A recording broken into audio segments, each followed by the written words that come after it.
할렐루야, 새벽 예배로 하루를 시작하는 모든 분들 주님으로 환영하고 축복합니다. 우리 다 함께 찬양으로 예배 가운데 나아가시겠습니다.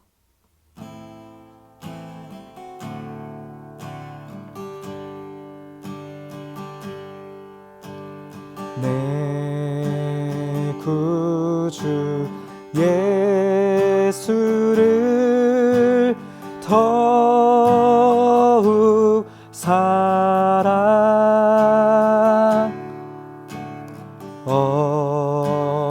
엎드려 비는 말 들으소서.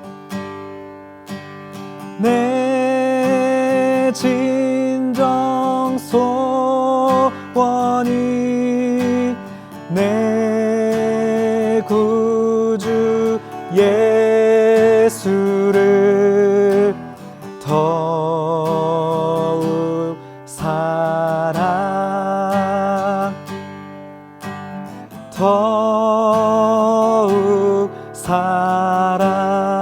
이전엔 세상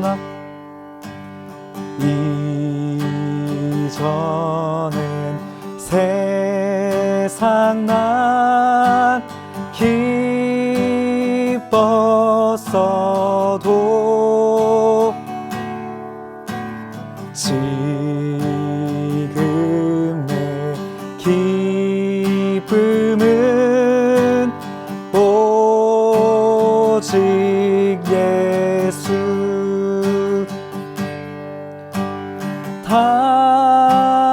다만 내 비는 말 내 구주 예수를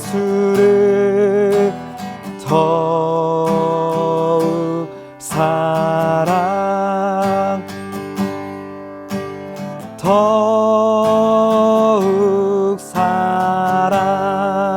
이 세상 떠날 때, 이 세상 떠날 때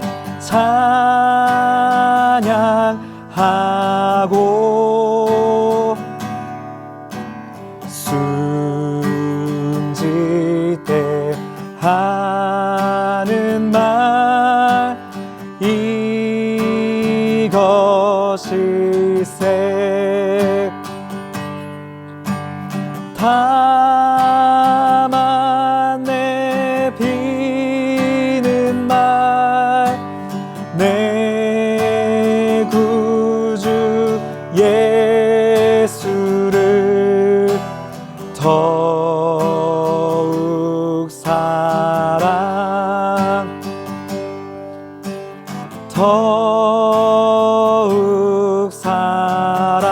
다만 내 비는 말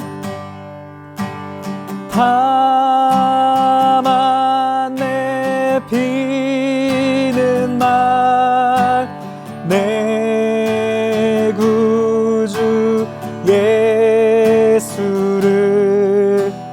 더욱 사랑.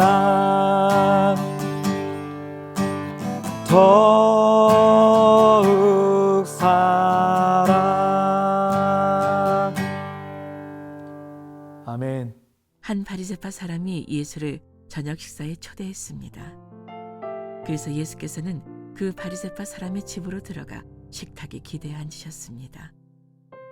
그 마을에 죄인인 한 여자가 있었는데 예수께서 그 바리새파 사람의 집에 계시다는 것을 알고는 향유 같은 옥합을 가지고 와 예수의 뒤로 그 발 곁에 서서 울며 눈물로 그분의 발을 적셨습니다.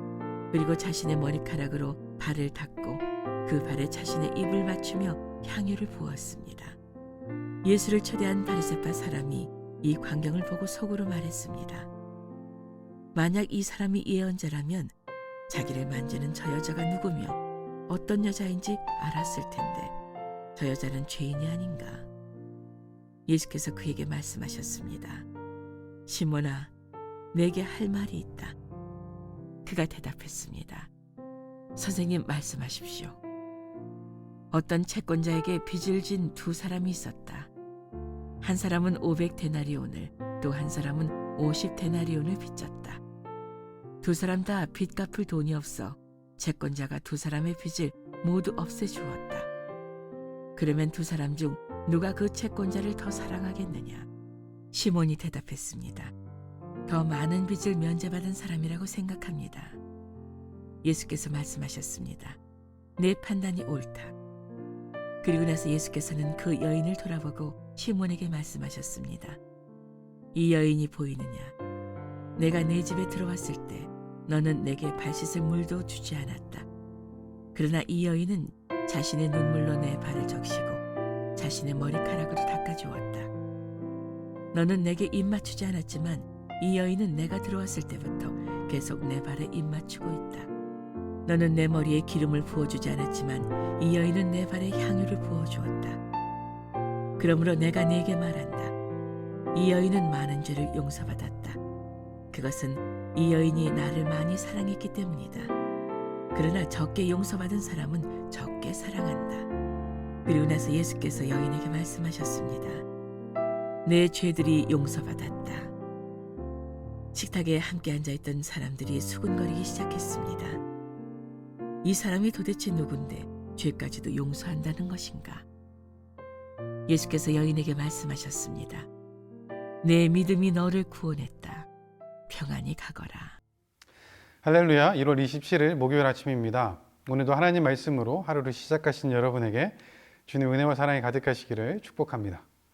여러분, 성경을 보면 낭비처럼 느껴지는 이야기가 있습니다. 이렇게까지 해야 하나? 이런 생각이 드는 이야기가 있는데요. 오늘 본문이 바로 그렇습니다. 먼저 우리 36절 읽도록 하겠습니다. 한 바리새파 사람이 예수를 저녁 식사에 초대했습니다. 그래서 예수께서는 그 바리새파 사람의 집으로 들어가 식탁에 기대어 앉으셨습니다.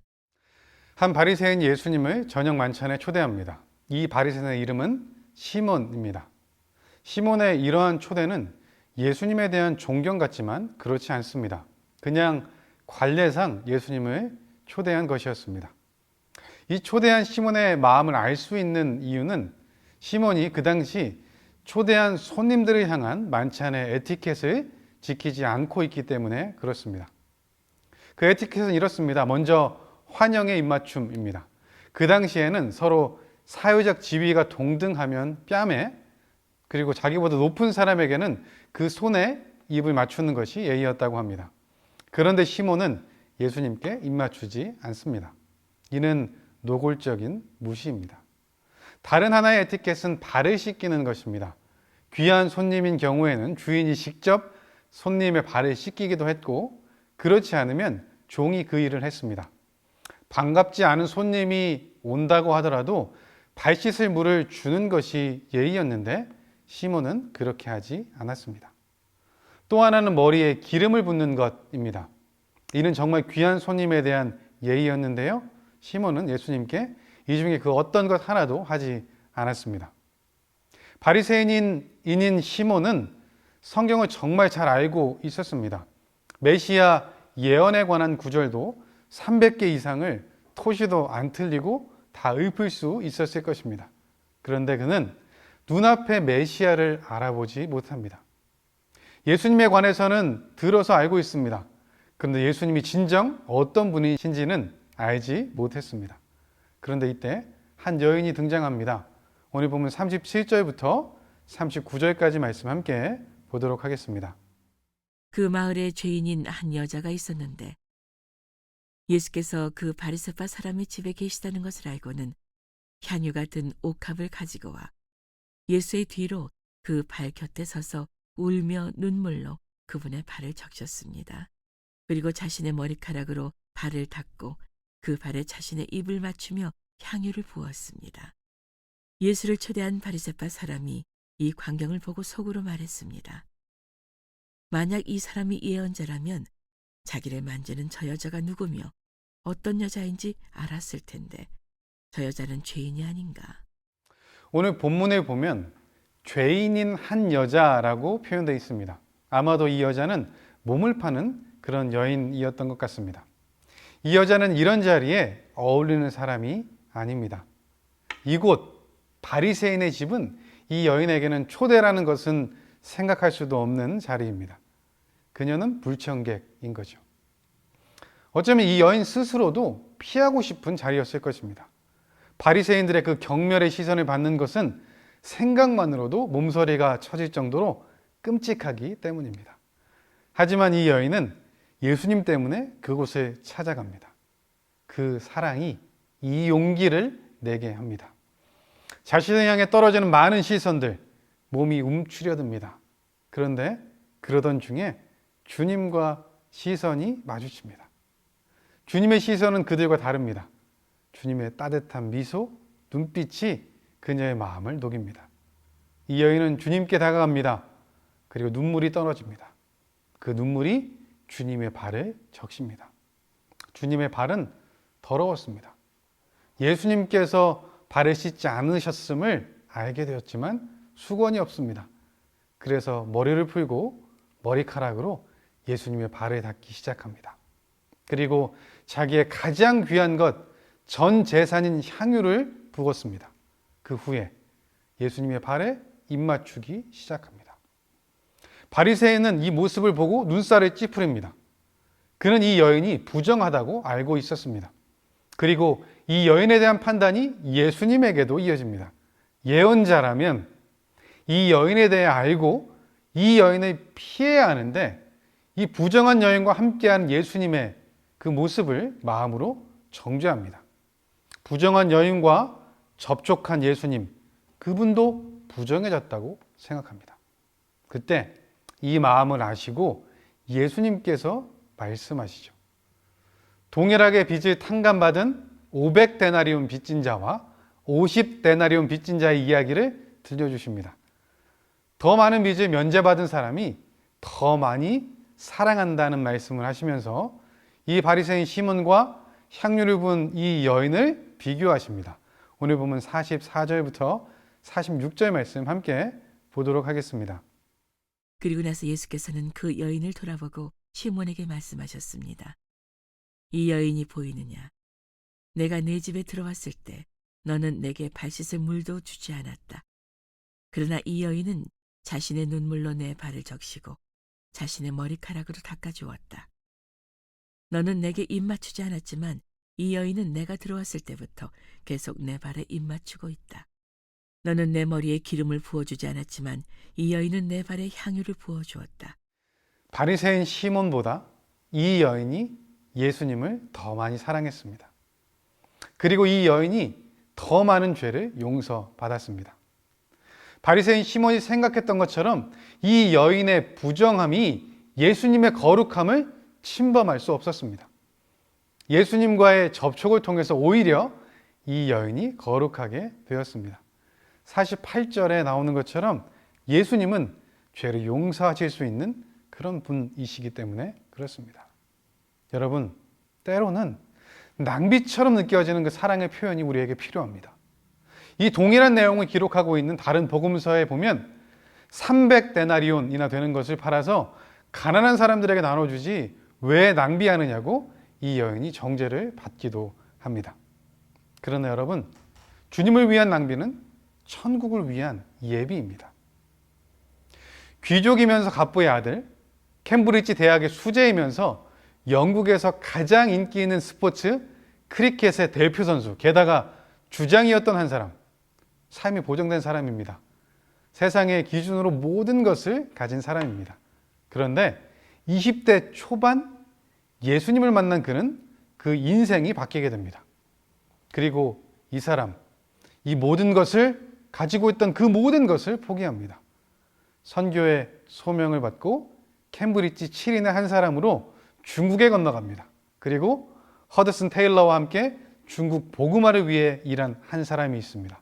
바로 선교단체 외계 창시자인 찰스 스터드입니다. 그가 25세가 되던 해에 그의 아버지가 돌아가시고 그에게 많은 유산이 상속되었습니다.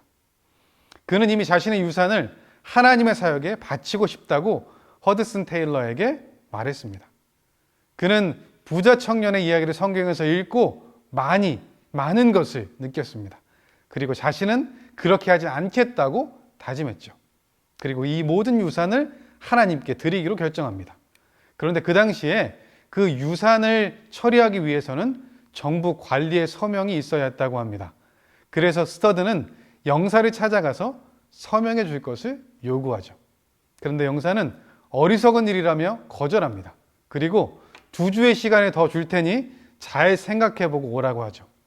하지만 2주가 지난 후에도 스터드의 마음이 확고하자 영사가 서명을 해 주었습니다. 그 유산의 가치는 당시 2만 9천 파운드였다고 합니다. 1990년대 가치로는 약 300만 파운드고 우리 돈으로 환산하면 약 50억 원 정도가 된다고 합니다.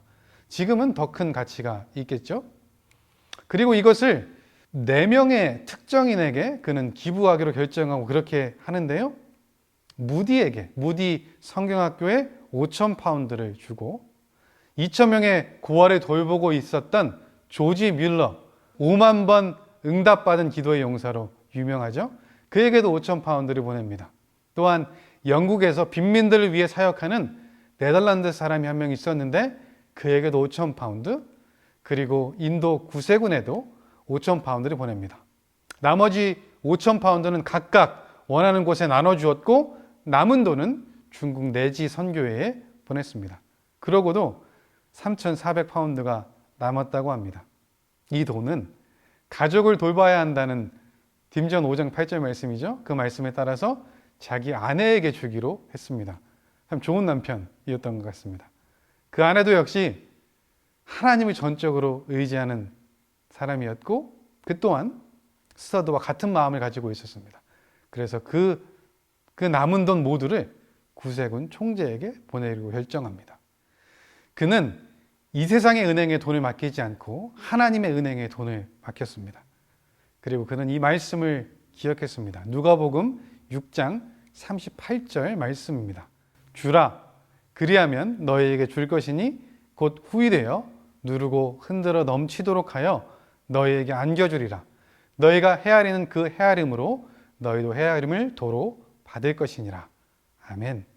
스터드는 하늘의 이자를 기대했습니다. 스터드는 향유옥합을 드린 여인의 마음으로 아낌없이 자기네 모든 것을 주님 발 앞에 놓았습니다. 그리고 훗날 경제적 어려움에 처할 때마다 하나님께서 그의 필요를 채워주셨습니다.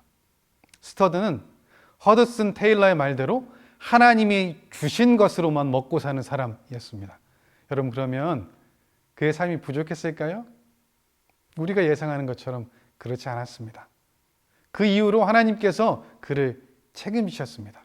이 선교회는 단 한 번도 빚을 져본 적이 없다고 합니다.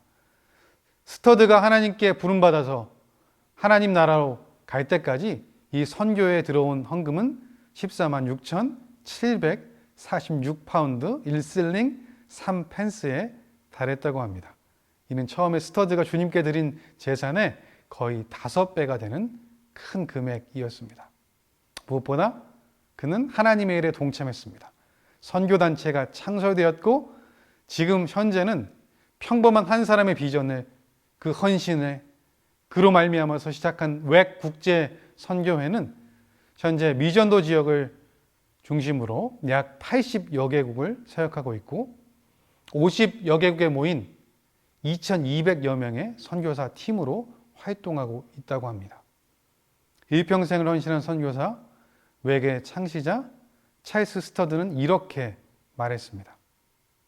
예수 그리스도가 하나님이시며 나를 위해 죽으셨다면 그를 위한 나의 어떠한 희생도 결코 크다고 할 수 없습니다. 여러분, 그렇습니다.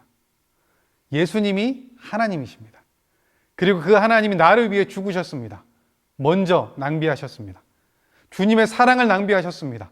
주님의 목숨까지 우리를 위해서 낭비하셨습니다. 그러실 필요가 없으셨음에도 우리를 향한 하나님의 그 긍휼 때문에 우리를 향한 하나님의 그 사랑을 낭비하셨습니다. 십자가에서 그 몸을 깨뜨리셨고 물과 피를 쏟으셨습니다. 그 낭비의 사랑으로 우리가 하나님의 자녀가 됐고 구원받았습니다. 사랑하는 여러분, 하나님이 자신을 우리 위해 낭비하셨습니다. 그렇기에 우리의 어떤 희생도 그 앞에서 크다고 할 수 없습니다. 우리의 낭비는 우리 쪽에서는 낭비일 수 있지만 하나님 편에서는 아무것도 아닐 수 있습니다. 하지만 주님이 그것을 나를 많이 사랑했다고, 내게 좋은 일을 했다고 받으신답니다.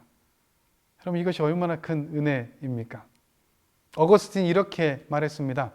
하나님 없이 우리는 아무것도 할 수 없고 우리가 없이 하나님은 아무것도 하시지 않을 것이다. 우리가 우리 자신을 드릴 때 우리는 하나님의 일에 동참하게 됩니다. 각 시대별로 하나님께서 쓰시는 사람이 있었습니다. 우리가 살고 있는 이 시대, 하나님께서 우리를 사용하시겠다 말씀하십니다. 사랑하는 여러분, 하나님께서는 헌신된 사람을 찾고 계십니다. 우리가 바로 그 사람이면 좋겠습니다. 바리새인 시몬이 아니라 향유 옷값을 드린 여인이었으면 좋겠습니다. 사랑하는 여러분, 우리도 지금 결단하면 어떨까요? 우리도 주를 위한 낭비의 사랑을 시작하면 좋겠습니다. 사랑하는 여러분, 작은 것부터 실천해 보면 어떨까요? 하나님을 위해 우리의 시간을 낭비해 보세요. 우리의 물질도 낭비하세요. 우리의 감정도, 우리의 이성도, 우리의 욕망과 재능도 낭비하세요. 더 준비가 되면 하겠습니다.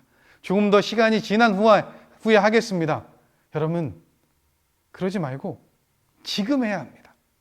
찰스 스터드도 23살에 헌신했습니다. 주를 위한 낭비는 하나님이 받으신 거룩한 낭비입니다. 하나님을 향한 우리의 사랑입니다. 그리고 우리는 거룩한 낭비 후에 채우시는 그 하나님을 경험하게 될 것입니다. 그리고 그때 이 하나님의 음성이 우리에게 들릴 것입니다. 오늘 50절 말씀인데 우리 함께 보도록 하겠습니다. 예수께서 여인에게 말씀하셨습니다. 내 믿음이 너를 구원했다. 평안히 가거라. 사랑하는 여러분, 그렇습니다. 주님을 위한 그 낭비, 그 사랑의 낭비를 시작하는 오늘 우리가 되면 좋겠습니다. 그래서 오늘 하루를 살아가며 그 하나님을 경험하는 우리 모두 되기를 예수님의 이름으로 축복합니다. 기도하겠습니다. 사랑의 하나님 아버지, 감사합니다. 하나님, 향유 옥합을 깨뜨린 그 여인의 모습을 보았습니다. 혹시 우리의 모습이 이 바리새인 시몬과 같지 않은지 돌아봅니다. 그랬다면 주님 용서하여 주시고 우리 삶을 주님 앞에 깨뜨려 드릴 수 있도록 우리를 붙잡아 주시옵소서. 그래서 우리의 삶의 작은 것부터 주님께 낭비하며 살아갈 수 있는, 사랑하며 고백할 수 있는 우리 모두 되게 하여 주옵소서. 모든 것 주님께 맡겨드리며 예수님의 이름으로 기도합니다.